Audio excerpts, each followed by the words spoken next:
de utilización como método de conservación de los alimentos, y ahora vamos a ver lo que son los procedimientos o métodos químicos para la conservación. Y en este tipo de métodos pues utilizamos una serie de sustancias químicas que nos pueden servir o para cambiar el pH o cualquier cambio que sea agresivo para el desarrollo de las bacterias o de la actividad enzimática, o hay sustancias químicas que pueden generar una salida de los líquidos intracelulares de los alimentos, y también eso permite la conservación de los alimentos.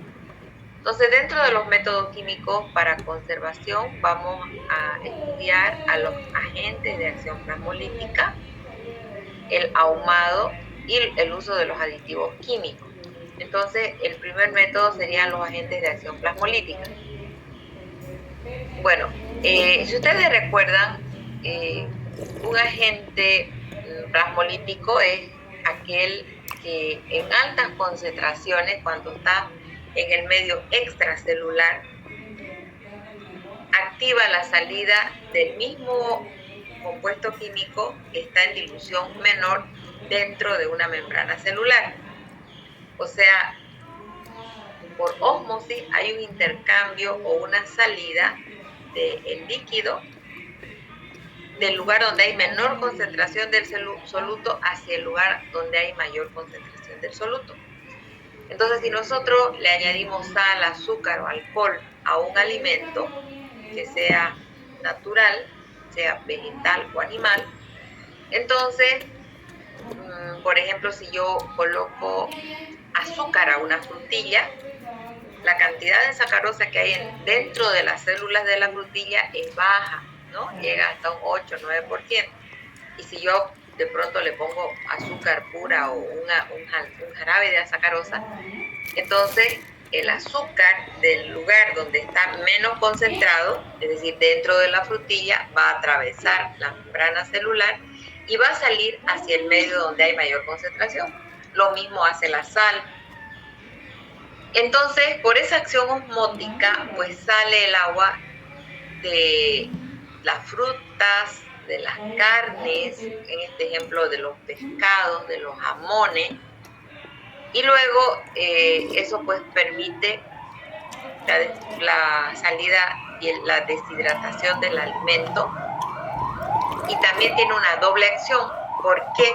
Porque las bacterias, los mohos, son células, y esas células también no son extrañas al agente de acción plasmolítica. Entonces provoca la salida, por ejemplo, de los líquidos intracelulares de una bacteria o de un hongo, y eso sí hace que el microorganismo muera. Entonces, doble acción, ¿no? La deshidratación provoca por una parte del alimento, de las células del alimento, y por otra parte también provoca la salida de los líquidos intracelulares de los microorganismos.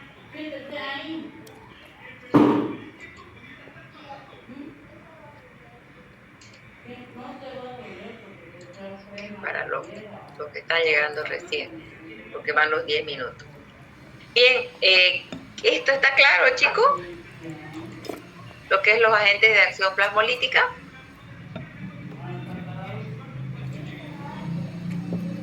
¿Sí? Yo no sé por qué este grupo no habla. Está claro.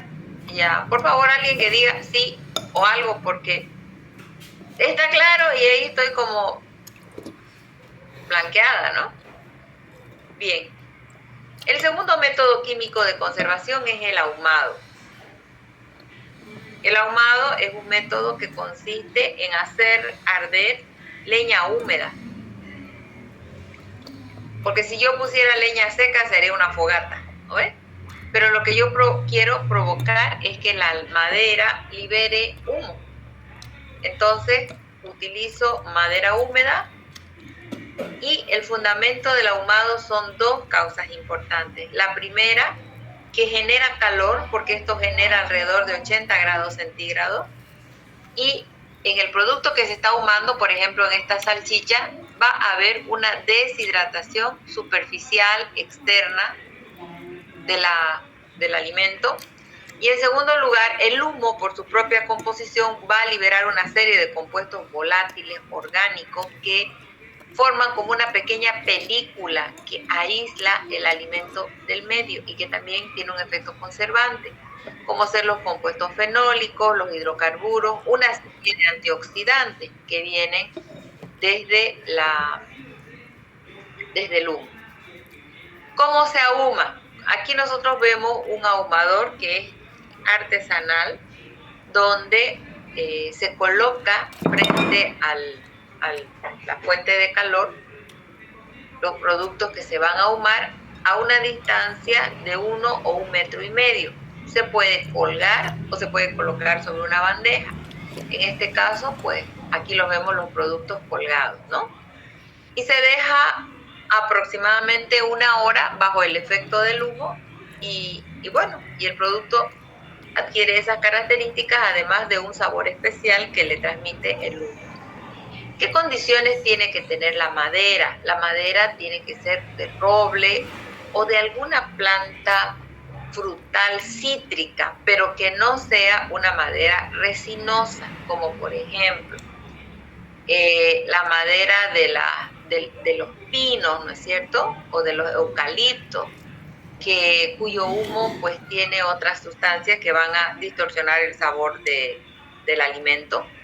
Tampoco es admitido utilizar maderas que sean contaminadas, maderas usadas ya, o maderas que están impregnadas de alquitrán. Tiene que ser una madera limpia, recién obtenida, sin contaminante, porque si hubiera algún tipo de contaminante, va a quedar pegado o adherido al producto que se está ahumando.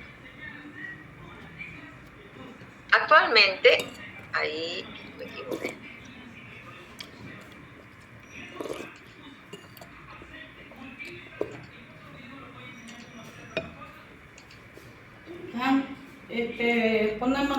Actualmente se utiliza lo que se llama el humo líquido, porque a nivel industria que se produce una gran cantidad de productos a gran escala, como por ejemplo aquí vemos productos ahumados de tipo cárnico, como las costillas, los salchichones, los jamones, los salames ahumados, y también hay la elaboración de los quesos ahumados. Ya no se utiliza esa técnica, se utiliza el humo líquido. Y un ahumador líquido, chicos, es como una cabina así gigante, donde se impregna el alimento por aspersión. En los proveedores de aditivos alimentarios se puede comprar el humo líquido, es decir, todos los compuestos que vienen en el humo disueltos en agua. Entonces es un líquido de humo que tiene el humo disuelto con todos sus componentes. Entonces lo que se hace es una aspersión de los productos que se van a ahumar, y esta cabina simula los 80 grados que genera un ahumador. Se deshidrata el producto internamente y ahí tenemos un producto ahumado a nivel de la industria.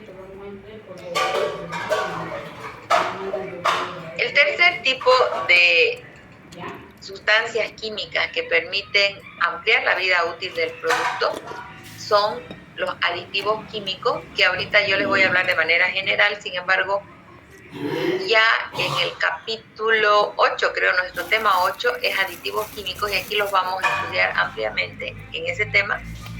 Y es un tema que va a entrar en el segundo parcial. Entonces simplemente lo que yo quiero es que sepan que estas sustancias químicas pueden actuar sobre los procesos vitales, es decir, sobre la maduración de las frutas, sobre la vida de las bacterias, y en los no vitales, por ejemplo, va a actuar evitando el enranciamiento de los aceites. Y 3 funciones tienen los aditivos que participan en la conservación de los alimentos. Solamente es lo que actúan en la conservación, porque los aditivos tienen muchísimas otras propiedades o acciones, ¿no? En primer lugar, destruyen, eliminan a cualquier microorganismo. A ellos les llamamos conservantes. Hay de esos conservantes algunos que son antibacterianos, anti-moho, anti-levadura. En segundo lugar, hay otros que no matan al microorganismo, pero impiden que se multipliquen. Entonces, a eso les llamamos inhibidores. Es decir, de pronto yo le cambio el pH al alimento y lo pongo en un pH ácido. El microorganismo no es que se vaya a morir del pH ácido, sino que ya no es el pH adecuado para poder multiplicarse y ahí directamente se frena el desarrollo del microorganismo. Y el tercer tipo lo constituyen los antioxidantes. Los antioxidantes participan evitando la oxidación de las grasas, por ejemplo, o participan evitando la oxidación de las frutas, o sea, evitan que la fruta como la manzana se haga café, o evitan que los aceites o los las leches en polvo adquieran el sabor y el olor característico de rancio. Entonces, tanto los conservantes, los inhibidores y los antioxidantes tienen una función que es de naturaleza de conservar el alimento y son sustancias químicas. Bien, entonces al haber visto estos tres tipos de sustancias, quisiera preguntar si hay alguna consulta de las sustancias químicas que participan en la conservación de los alimentos.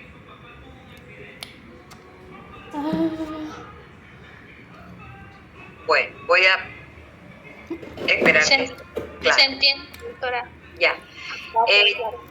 Bien, chicos, como esta es una clase que yo tengo que reportar porque la llevé, entonces quisiera por favor pedirle a los chicos del grupo CF, que es su laboratorio, ¿no?, que agarren el chat y solamente pongan CF. Hay algunos chicos del grupo A que en la mañana no pudieron entrar porque se llenó la capacidad, digamos, y no entraban más de 100. Cuando los chicos del CF hayan terminado yo les voy a decir el momento, recién los chicos del A o del B pueden colocar su nombre, ¿ya? Esperemos que los del CF, los propietarios, lleguen a colocar el nombre, ¿ya? Ahorita solamente los del C, nadie más pone nada. Yo les indico en qué momento los otros, ¿ya? Ok, doctor, ya. Ok, vamos a ver los alimentos o la conservación por los métodos biológicos, que es la última parte, digamos, de lo que habíamos explicado sobre los métodos físicos, químicos y biológicos. Estos son los biológicos. Y aquí, ¿por qué se llama biológico? Porque se necesita el concurso de ciertos microorganismos vivos para que se desarrollen sustancias que van a conservar el producto. Sirve para uno o para ambos objetivos. En primer lugar, ¿qué se busca con los procesos fermentativos? Que se desarrollen sustancias generadas por los microorganismos que produzcan sabores o características físicas en un alimento y que sean agradables, deseables. Como por ejemplo el someter a maduración un queso, es un proceso fermentativo, el elaborar el vino, ¿no?, tener una bebida alcohólica agradable, eso se busca con la fermentación, pero también paralelamente en el proceso fermentativo estos microorganismos son capaces de generar sustancias conservantes para el alimento. Por ejemplo, en una fermentación alcohólica, en una cerveza, en un vino, pues los microorganismos van a generar etanol, y si nosotros recordamos, el etanol es un agente de acción plasmolítica y eso contribuye a la conservación del producto.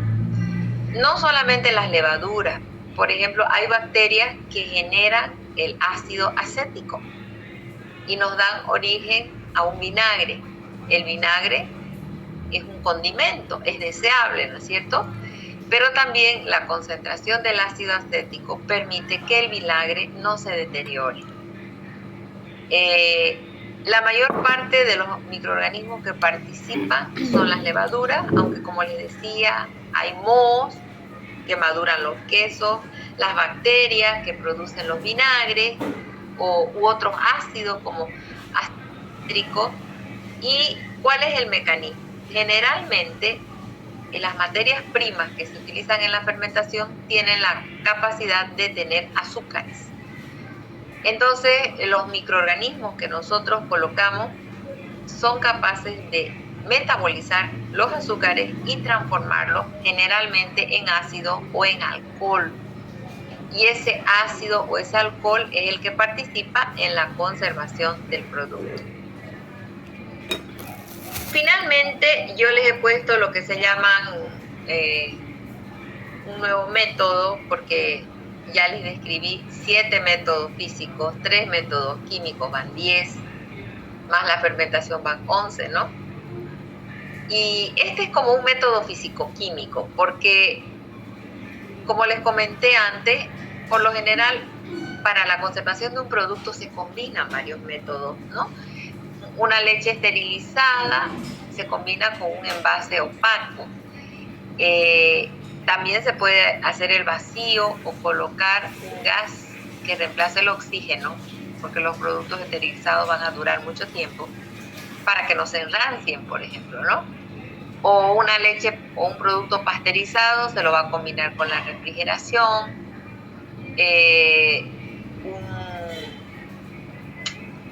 Un producto a veces fermentado se lo combina con la heladera, con el vacío, con la congelación, etc. Entonces este es un ejemplo de un método más o menos combinado que nos permite la conservación de alimentos frescos, porque actualmente aumenta la demanda de alimentos frescos que incluso se trasladan de un país a otro. Entonces, ¿cómo vamos a conservar mayor tiempo un producto fresco? Y esta es la opción.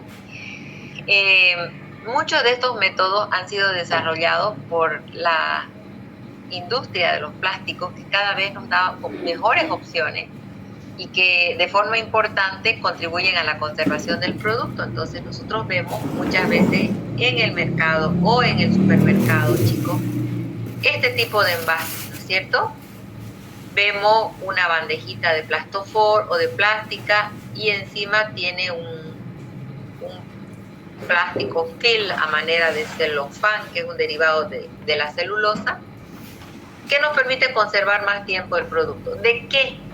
Por lo general, como son atmósferas, lo que se trata es de sacar el oxígeno y con ello el aire, ¿no es cierto?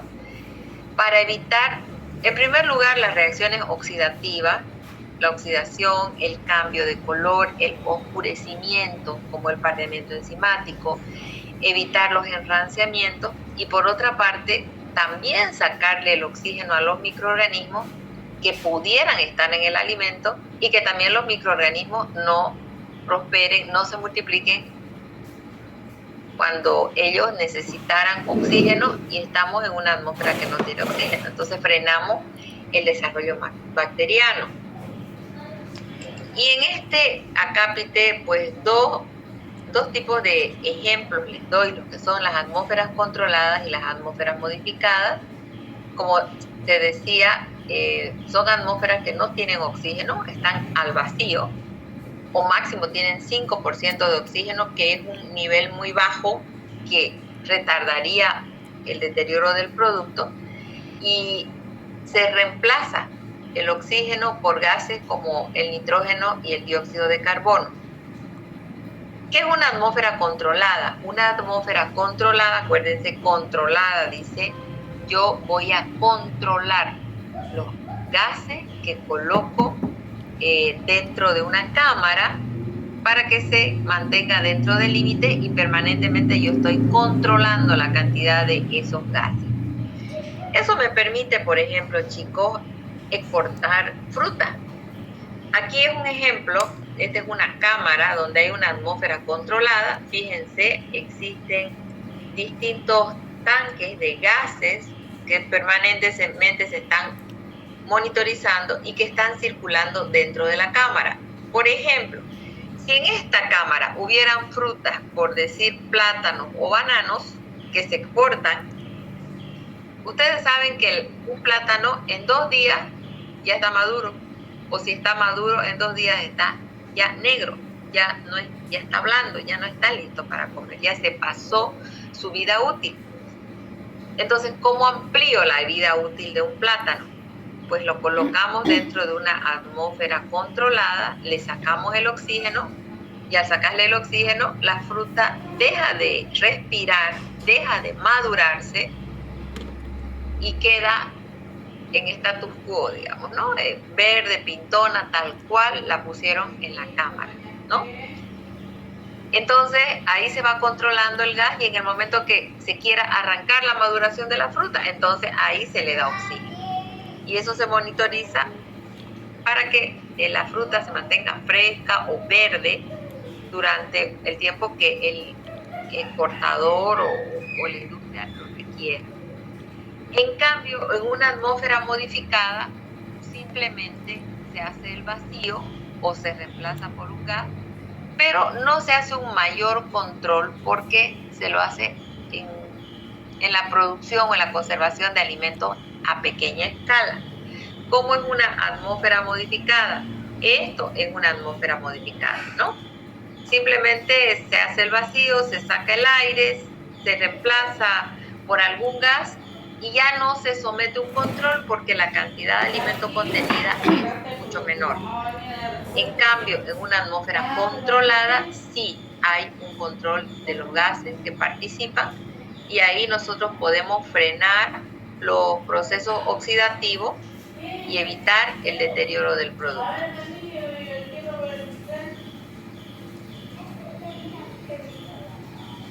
Bien, entonces, ¿qué preguntas pudieran haber sobre lo que son la conservación a través de la fermentación, que es un método biológico, y la conservación a través de las atmósferas controladas y las modificadas? Doctora, ¿por qué la atmósfera controlada no hace ningún efecto al alimento? ¿Efecto a qué? ¿Al alimento? Sí, al alimento si no lo afecta. No, para nada. Normalmente el deterioro de un vegetal, especialmente como una fruta, una hortaliza, está dado a los procesos respiratorios, ¿no? Por ejemplo, una fruta verde quiero decir no por el color, sino una fruta que no está madura, pues tiene una gran cantidad de almidones. Y luego respira la fruta. Entonces, al respirar, va oxidando esos almidones, que son un hidrato de carbono, y lo va transformando en azúcares simples, y la fruta se nos pone dulce. Pero posteriormente, esos azúcares van a llegar a un máximo, ¿no? Y ya la fruta empieza a deteriorarse, pero no solamente por el azúcar, sino porque hay otros cambios, como por ejemplo que empiezan a hidrolizarse las enzimas y hacen que la fruta, que cuando era dura o cuando estaba pintona era de una textura bien compacta, empieza a ablandarse. Y esos son cambios de deterioro.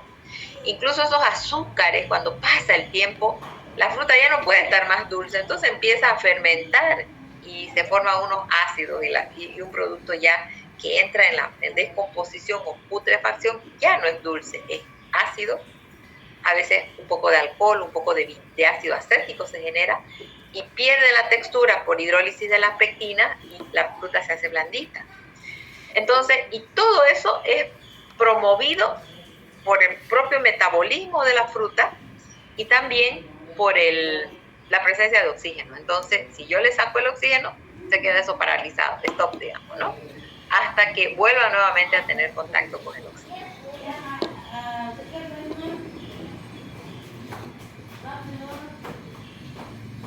¿Está claro? Sí, doctorita. Ya, ok.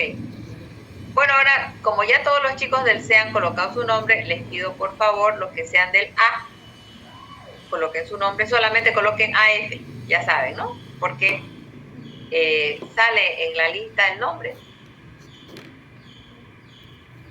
Ya ustedes tienen su nombre, todos los que sean del A, y ya vienen los del C. Pero qué gente más. Los del C ya han tenido su oportunidad, qué perjudiciales que son, chicos. ¿Qué dice Jimena Dalma Díaz? ¿Ya? Doctora, buenas tardes. Recién le iba a poner por el CF. Claro, por eso saco yo con hacerlos entrar, porque yo les dije, 10 minutos era la tolerancia. Qué perjudiciales que son, chicos, realmente, todo ese archivo ya está todo mezclado. Yo en mi reporte iba a poner a los del C porque eso es lo que corresponde.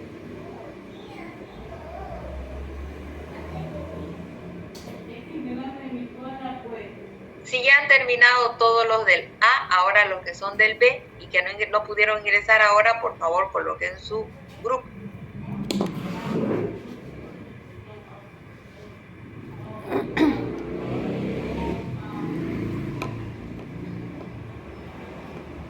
Bien. Entonces con eso nosotros tenemos concluido el tema de conservación de alimentos y el próximo miércoles estamos Día del Trabajo con feriado. Ahora, ¿qué es lo que yo quería poner en el tema del... Ve ahí, Yolandita Mostacedo la ahorcaría usted. Ya todo se hizo un pupurrí, ¿no ve? Yolandita estaba durmiendo, parece, cuando les dije los del A pongan su nombre. Si no son para ahorcarlos, chicos, ustedes. Bueno, pero ya no me voy a amargar. Como les dije, clases virtuales de laboratorio no se pueden hacer porque el laboratorio se aprende haciendo, ¿ves? Pero hay una práctica que ustedes ya la van desarrollando en fitoquímica, entonces quizá me puedo ahorrar la cantidad de éter que a veces me cuesta que me entreguen y la llevemos solamente en la modalidad virtual. Entonces ustedes, chicos, esto que vamos a ver, que se los voy a mostrar en video, y los cálculos, el ejemplo que les voy a poner, pues lo anotan ahí en su guía a manera de ejemplo, y ahí ustedes ponen el cálculo pues virtual, digamos, ¿no? No hay problema. Pero lo que quiero es que aprovechemos, digamos, el espacio del día jueves y no nos atrasemos. Y ya el hecho que estén los dos grupos juntos ya para mí es ganancia. Entonces, si ustedes recuerdan, cuando hablamos de la investigación de las grasas o lípidos, en el tema de control de alimentos, la parte de la composición centesimal, dijimos que había unos métodos para determinar lo que eran los lípidos libres, que era la extracción del lípido libre, que es soluble en el disolvente no polar directamente, como eran los triglicéridos, las ceras, los ácidos grasos, y que habían otros lípidos que eran combinados a otras moléculas y que si yo a esos lípidos le añadía un disolvente polar, la otra porción que no es liposoluble no la iba a soltar al lípido y yo no lo podía arrastrar. Entonces, para cuantificar esos lípidos combinados, lo que se hacía era una hidrólisis con un ácido para que se rompa este enlace que es la parte polar y la no polar. Previa hidrólisis se soltaban ambas partes, entonces esa parte no polar, que era el lípido, recién yo la podía extraer con un disolvente.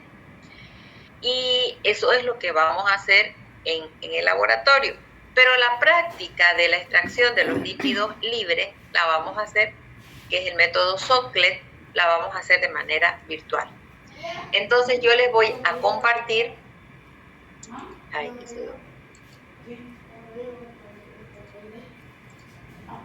lo que es el método Soclet.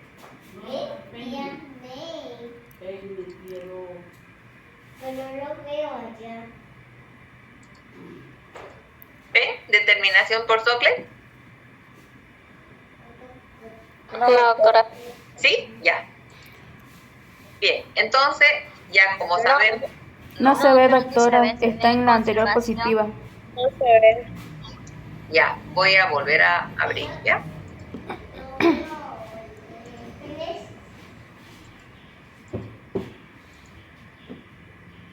¿Ahora sí? Sí, ahora sí. Ahora miren, chicos, miren cómo se escribe Socklet. No quiero que me pongan chocolate, Soffler, todas las posibilidades parecidas, ustedes me la ponen en los exámenes. Pues miren aquí cómo se escribe Socklet. Es la manera correcta. Es nuestra práctica número 7. ¿Cuáles son mis objetivos como profesora? Demostrar en la práctica cómo se determinan las grasas por el método Socklet y luego determinar el porcentaje corresponde a los lípidos libres de una muestra. ¿En qué se basa este método? En extraer la materia grasa con un solvente orgánico, pero para ello voy a utilizar un equipo de extracción que se llama Socklet a la temperatura de ebullición de un solvente orgánico que voy a utilizar y luego voy a evaporar o voy a destilar el solvente orgánico. Los materiales que vamos a utilizar son materiales usuales de nuestro laboratorio. Ustedes conocen estos 3 elementos, tanto el balón recolector, el extractor Socklet y el refrigerante. ¿No ven? Estos 3 materiales son los que forman el equipo Socklet. Una balanza, papel filtro, yo se los he puesto en la parte ideal, que es un dedal de papel filtro, pero en la práctica nosotros utilizamos papel filtro convencional, doble capa, para que coloquemos dentro la muestra, pinzas, espátulas, morteros, nuestro típico desecador y el reactivo que es el éter de petróleo. Ese es nuestro disolvente no polar. ¿Cómo vamos a trabajar en la práctica? La cantidad de muestras que utilizo es 1 a 2 gramos. Recordemos que la muestra la debemos previamente deshidratar, porque fíjense que el éter tiene un determinado punto de ebullición que va de 38 a 42 grados centígrados y el agua 100. Entonces cuando yo meto el éter acá, baja también el agua y el agua queda aquí detenida como si fuera grasa. Y cuando yo evaporo el éter, no se va a evaporar el agua porque trabajo a temperaturas mucho más bajas y aquí va a estar la grasa y el agua y todo yo lo voy a pesar como si fuera grasa. Entonces siempre se trabajan con las muestras previamente deshidratadas. Luego formamos un cartucho con papel filtro, ideal es colocarle algodón para que no haya escape de la muestra y colocamos la muestra sobre nuestro papel filtro y hacemos un pequeño cartuchito. Pesamos el matraz recolector, que es una técnica también de tipo gravimétrica. Entonces siempre en las técnicas gravimétricas, recordemos que el material debe ser deshidratado, totalmente deshidratado, frío, y yo pongo o anoto el peso de este matraz vacío. Luego coloco 100 mililitros de éter de petróleo sobre el cartucho. Aquí está el balón, aquí está el matraz, el equipo el extractor. Adentro he puesto el cartuchito, aquí le pongo 100 mililitros. Este extractor tiene capacidad de 100 mililitros. Quiere decir que yo lo lleno hasta aquí. Fíjense que aquí hay un codo. Entonces, por la presión hidrostática que ejerce el líquido, vence este codito y se vacía. Y el éter cae dentro del balón. Entonces, aquí, justamente cuando se vacía, son los 100 ml, que es la capacidad del extractor. Luego, el extractor, con el matraz recolector, y el refrigerante me queda más o menos así, todo el equipo armado. Luego, ya lo tengo mi equipo, cierro el sistema y abro que pase el agua fría para que el refrigerante empiece a trabajar. Luego enciendo mi hornilla. Estas hornillas del Soclet no tienen un dispositivo especial que yo pueda decir tantos grados centígrados, 42, 50 grados, no. Simplemente viene como bajo, medio y alto, o 1, 2, 3. Entonces yo generalmente lo pongo en 1 porque me va a dar un manto más bajo que va a coincidir con el punto de ebullición del éter. Entonces durante el proceso, ¿qué ocurre, no? Empieza a hervir el éter. Los vapores de éter van a subir por acá. Los vapores de éter van a subir por este tubo que es un poco más de más diámetro. Llegan aquí los vapores, llegan al refrigerante e inmediatamente hay una destilación y empieza a gotear tic, tic, tic el éter líquido nuevamente sobre nuestra muestra. Cuando el extractor se llena y el éter llega hasta aquí, es decir, hasta el codito, esta parte de acá, se vacía y todo el éter con la grasa que extrajo cae en el extractor. Vuelve a hervir el éter, los vapores van por el tubo más ancho, llega al refrigerante, nuevamente se destila, cae, cuando el líquido llega hasta acá, se vacía.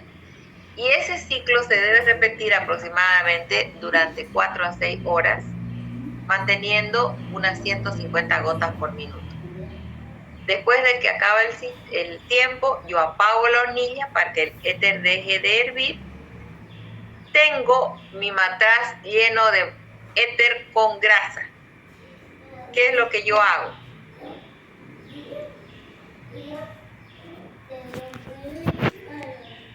Yo saco el cartuchito y lo hago destilar el éter puro que se me junta acá. Y de esa manera yo recupero el éter sin ningún contaminante. Y esto aquí abajo me va a quedar solamente el matraz con la grasa. Saco yo el matraz, lo coloco en la estufa un ratito, unos 5 minutos para que totalmente se evapore el éter, enfrío y luego vuelvo a pesar. Entonces yo tengo el dato del matraz con la grasa y tengo el dato del matraz vacío, y eso es lo que yo voy a utilizar para hacer mis cálculos. ¿Están viendo, chicos? ¿Sí? Sí, doctora. Ya. Aquí voy a poner aquí no han puesto el P2, pues vamos a poner.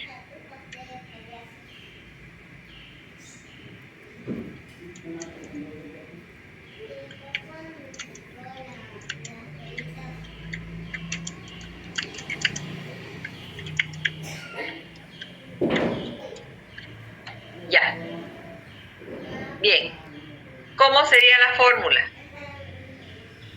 Lípidos libres es igual a P2, que es el peso del matraz con la grasa extraída, menos P1, que es el peso del matraz recolector vacío, dividido entre el peso en gramos de la muestra multiplicado por 100. Un ejemplo que tenemos es para la leche en polvo. Y estos son mis datos. Esto quisiera que lo coloquen en la guía. Peso final, que es el matraz con la grasa, es decir, el P2, es 124.77, que lo coloco dentro de la fórmula, ¿no? P2. El P1, que es el peso del matraz vacío, es 124.47. Todo dividido entre 1.04 gramos, que es el peso de la muestra, multiplicado por 100, me da 28,85% de lípidos libres en la leche en polvo.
Bien, entonces con esa información nuestro cuadro quedaría más o menos así, comparando con lo que ustedes tienen en su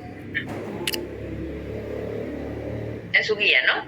La muestra sería leche en polvo, peso de la muestra 1.04 gramos, peso del matraz vacío 124,47, peso final 124,77. Fíjense que aquí la grasa pesa 0,3, pero no entra en el cálculo. Porcentaje de la grasa 28,85. ¿Y qué nos dice la norma boliviana? 33010, que la leche en polvo debe tener un mínimo de 26 y un máximo de 40% de grasa. Entonces, la grasa estaría dentro del rango que nos da la norma, aunque está más apegada a lo que es el valor mínimo, ¿no? Probablemente porque en esta técnica solamente he determinado las grasas libres, y en la leche en polvo también hay grasas combinadas. Probablemente si hago el total de los lípidos con la hidrólisis me vaya a salir mayor cantidad, pero aquí estoy cuantificando solamente los lípidos libres de la leche en polvo por sople, y esto correspondería dentro del rango que establece la norma. ¿No ven?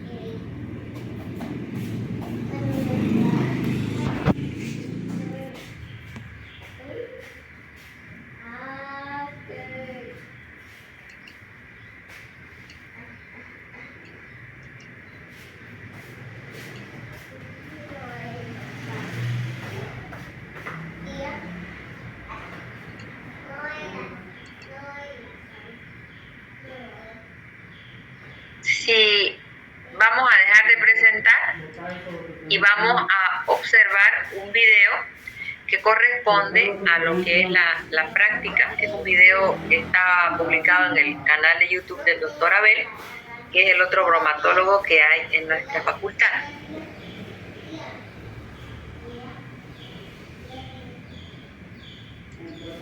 A ver, vamos a... Toda tu mano se te va a contaminar en el olor. ¿Está ahí? La basura.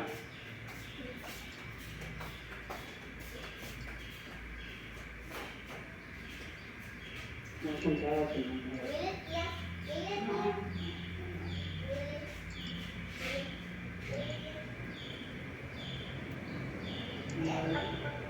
¿Se escucha bien? Sí, doctora. Sí, doctor. ¿Se escucha bien?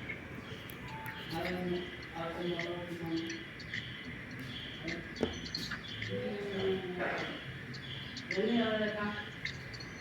Haceme hablar tu mano. Aquí. En mi nariz. En mi nariz.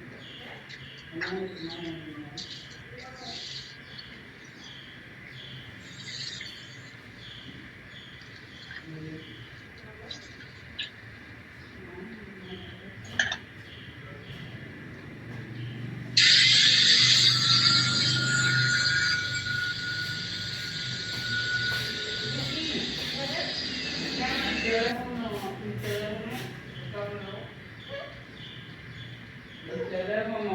Una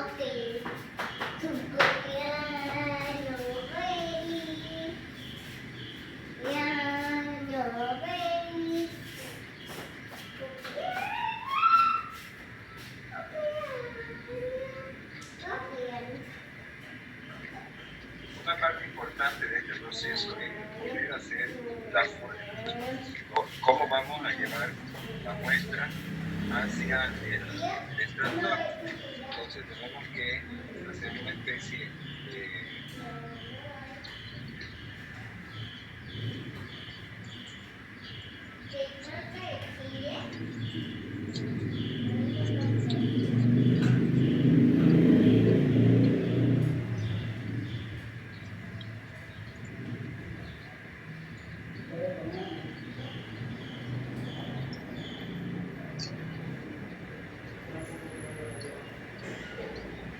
vamos a instalar el sistema, el balón, el extractor de software, el refrigerante y el extractor de refrigerante. Le vamos a colocar la extracción hasta que llegue al nivel de sifón para que pueda bajar y nada más. Entonces, ustedes ven que está bastante bien y esto va a ser posible al calentar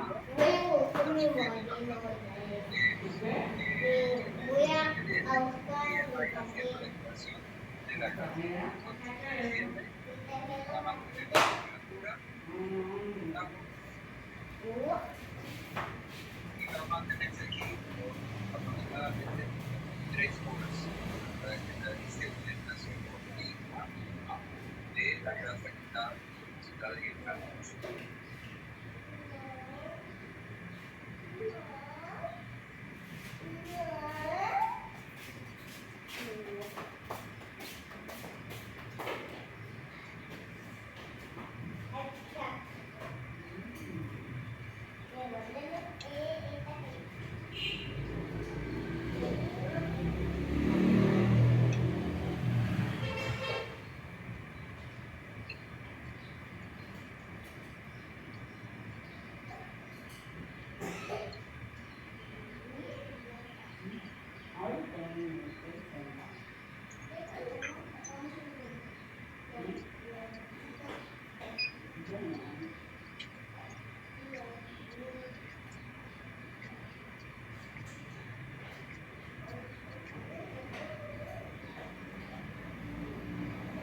War Thunder es el juego histórico de...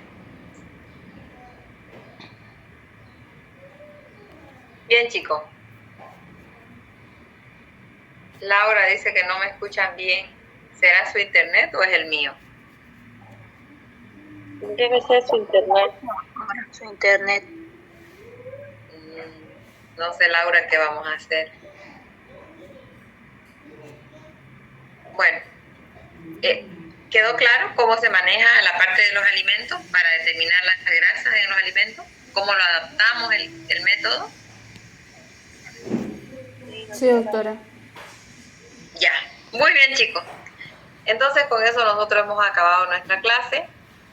Ya nos vemos el próximo jueves, porque el miércoles es feriado. Y deseo que pasen un buen fin de semana. ¿Listo? Gracias, doctora. Igualmente. Chao, chicos. Que les vaya bien.